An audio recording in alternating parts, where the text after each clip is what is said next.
sons of bitches. Atomic Heart is a first-person shooter developed by Mundfish, published by Focus Entertainment and for Divinity, and released on February 21st of 2023. Atomic Heart is heavily inspired by BioShock and has sort of the same mainframe. There's a crafting system to create weapons, different powers like ice and electricity can be shot up from your glove, and there's a large emphasis on the story and lore. Amidst a couple different early controversies involving Russian affairs, Atomic Heart has sold very well, has released a couple of DLCs, and a sequel is currently in the works. Atomic Heart is full of action and fast-paced gameplay that would get your heart pumping.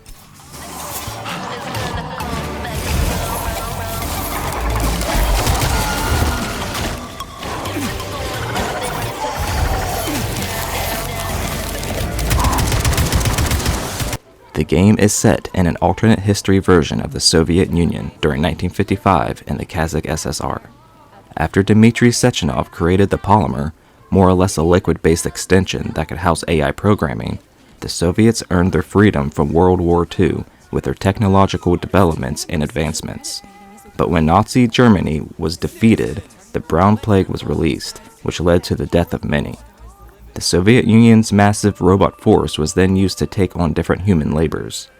Now, living in a world practically run by machines, Sechenov invents Collective 1.0, which is an artificial intelligent network that links all of the robots together, and Thought, which allows humans to control robots through a polymer injection. I had my polymer treatment yesterday, and I feel really great. And I've already started studying physics and chemistry. That's amazing. I'm getting polymerized today. The protagonist, Major Sergei, or P3, is a World War II veteran that was saved by Sechenov. Now forever in his debt, P3 dedicates his existence to Sechenov and his work by going out and handling things for him, whatever that may entail. P3 is invited by Sechenov to see the rollout of the Collective 2.0, which will apparently change mankind for the better, as we know, when all of a sudden, all of the robots go haywire and start attacking civilians. It is up to P3 and his trusty robotic glove Charles, under Sechenov's demand, to figure out what has happened, who is involved, and to not let a single soul get in your way.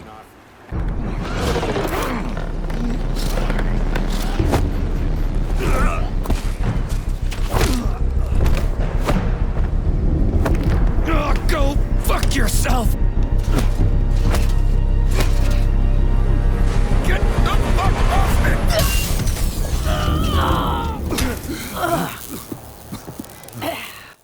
Right off the bat, the story is incredibly interesting and intriguing. The contrast of the story starting off peaceful and serene before everything goes topsy-turvy draws you in and demands attention. The alternate history lets the story evolve into some extreme and original heights that stays interesting until the end. The history that Atomic Heart latches to and the lore that it illustrates is massive and laid out deliberately and unfolds in a calculated way where it feels like you are constantly learning something or being rewarded with something compelling with every newly discovered data log. I didn't really care about everything that was unfolding at first, but after I realized the gravity of the story, lore, and dialogue, I quickly became more involved and invested. Something's wrong. Oh shit!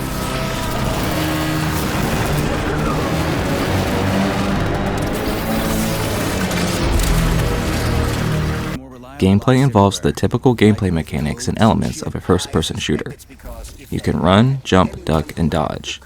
You can quickly select your guns or melee weapons, and there's also a weapon wheel you can pull up where you can equip elemental attachments to weapons that allow it. Weapons can have an alternate fire, like being able to fire off and lay mines with a grenade launcher type of weapon, or being able to swing around an axe to attack enemies in all directions. Your glove Charles can also be outfitted with different abilities, like telekinesis to throw objects at enemies, or electricity to shock enemies, activate robots, or forcefully alert security bots to tactically take them out so they won't bother you. The gunplay is fast and tense, and you have to stay attentive to make it out in one piece. Figuring out the robot's tells when to dodge is imperative and creates this synergy between the elements of your different fighting abilities that keeps you engaged with the game.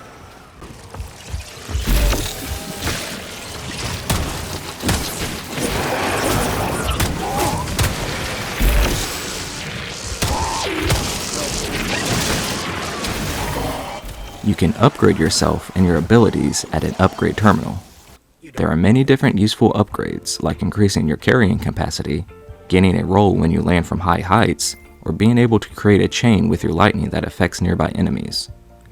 Opening up chests, closets, and drawers in the world, scavenging the parts of defeated robots, and simply finding scrap lying about will give you parts to upgrade your weapons. Finding blueprints for your weapons, either through finding them in chests or going out of your way to opening up and completing one of many of Atomic Heart's dungeons called Testing Grounds, will net you a different type of ability or exclusive add-on for that weapon that can then be upgraded into higher levels in efficiency. The trusty talking upgrade terminal can also act as a locker and can hold your unused weapons and items like health packs and weapon ammo. Because the repair vendor needs resources to break them down and produce items. Luckily for us, it's not very picky, although some upgrades may call for unique components. I'll keep an eye out then. I can't wait for your strong hands to grope my interface with lustful abandon. That's it. We're done here. Let's go. The pure gameplay of running around and taking down robots is a lot of fun and intuitive. The feedback of all of your weapons and the sounds of dismembering all of the different types of threatening robots makes for a satisfying and rewarding time running through these intricate environments on your objective to destroy anything that moves. The combat and traversal are super fun, and the secrets and hidden chests are cleverly laid out in these densely layered areas. Other gameplay moments like driving a car, completing room puzzles, opening up locks, and scurrying through vents provide a lot of variety and conjures up a cohesive, intricate, and unique rhythm to the gameplay. The only problem with it though is that the game starts out supremely slow to the point that it seems unsure that it knows what it is doing. Attention. Convicted persons number 704557A, number 90744K, and number 075232N. Your sentences... After about 6 hours into the game and 15% into the main story, I wasn't even past the beginning tutorial part. I definitely understood why people dropped the game early on. It is instantly overwhelming with its lore, gameplay, and tasks. It feels like there's just a lot, and when I say a lot, I don't mean like a lot of content. I mean a lot of meandering. It's like you know what you have to do, but there's just so much in between nonsensical filler goals. There are a few times when you go to 3 different areas and get 3 different things to bring back to a center area to unlock a door and move on. You also have a scanning ability that, when used, highlights any collectible item in the vicinity, and this is one of those games where you don't want to miss anything, so you'll be scanning non-stop, and that can slow down the pace a lot. If you can stick with it, you're definitely getting bang for your buck. There's a lot of content and merit packed into this game. Get! Fuck! Shit! Atomic Heart looks remarkable. Graphically, the game is amazing. The incredible art design is very purposeful and specific. Small details like the bite of an ice cream instantly sold me. Enemy designs are also oddly cold and beautiful. Even if you have fought robots in other games before, the ones here don't follow any predated archetype. The Bioshock influence, gameplay, story, and art-wise is loud and clear, and there are some direct references and parallels, like how the technology is so advanced that they are able to predict what kind of music people in the future will be listening to. The music in Atomic Heart is sublime. There are some great rocking tracks during some fighting sequences, especially toward the end, and the music in the upgrade terminal is so serene and futuristic, while at the same time sounding like something straight out of a diner from the 1950s.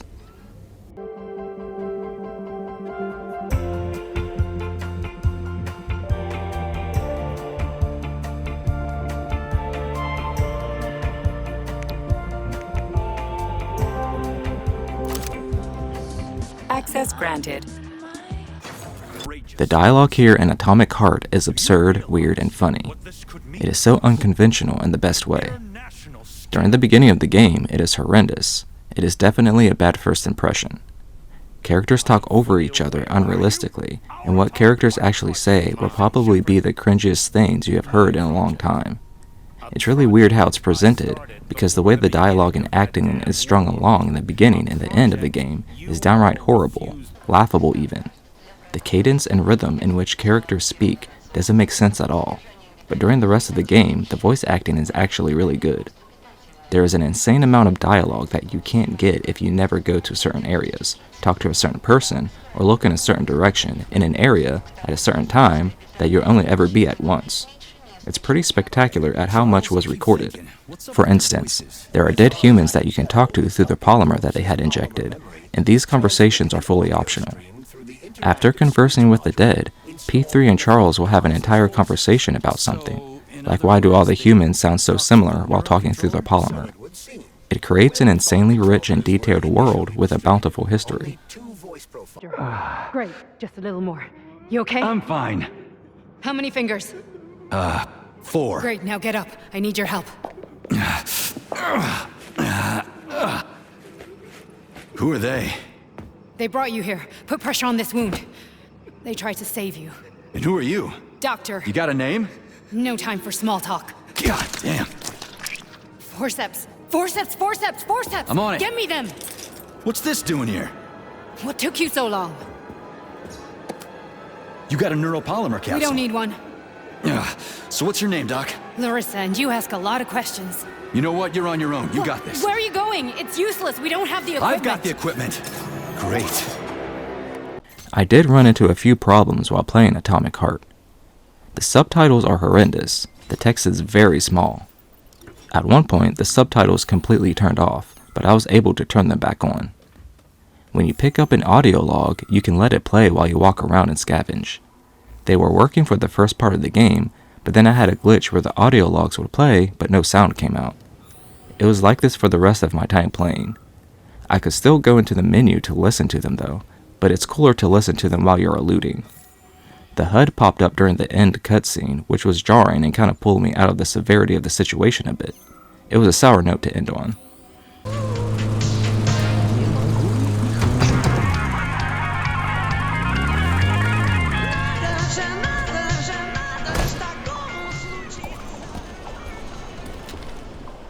Not really glitches or bugs, but I did have some other issues with the game. I wish there was a melee button. I know there are melee weapons, so there really is no point, but I had to unteach myself of running up to an enemy and trying to smack them with the butt of my gun or axe. It makes sense tacitly, and I feel the inclusion would have felt good tactically.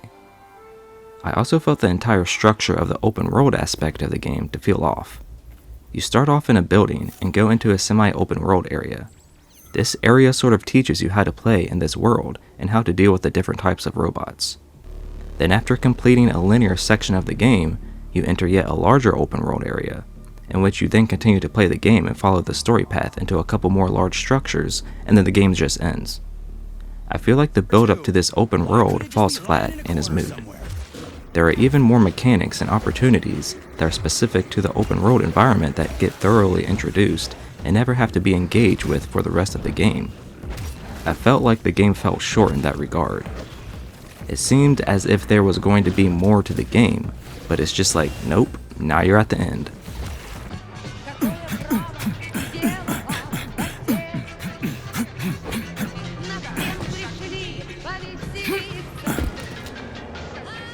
Atomic Heart has a lot of heart.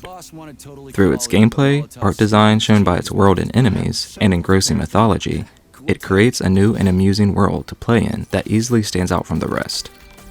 The connective tissues of ideologies are great and continuously become more and more captivating.